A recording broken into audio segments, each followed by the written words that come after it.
สวัสดีครับเพื่อนชาวโซเชียลแคมป์ก็วันนี้เรามาอยู่กันที่หาดนางรำสัตหีบครับอำเภอสัตหีบครับก็มาเล่นน้ำนี่เพื่อนบรรยากาศรอบๆก็แม่งสุดยอดแม่งมีแต่หินหินโคตรเยอะเลยหินนี่เต็มเลยด้วยรอยแผลครับ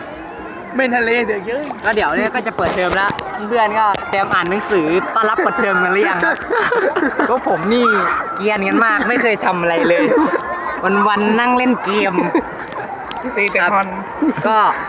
ถ่ายใต้น้ำเลยถ่ายใต้น้ำเลยถ่ายใต้น้ำเลยครับจำน้ำดึงก่อนครับมาเลยครับแสบตาโอเคพอแค่นี้ครับวันนี้บ๊ายบายลาก่อน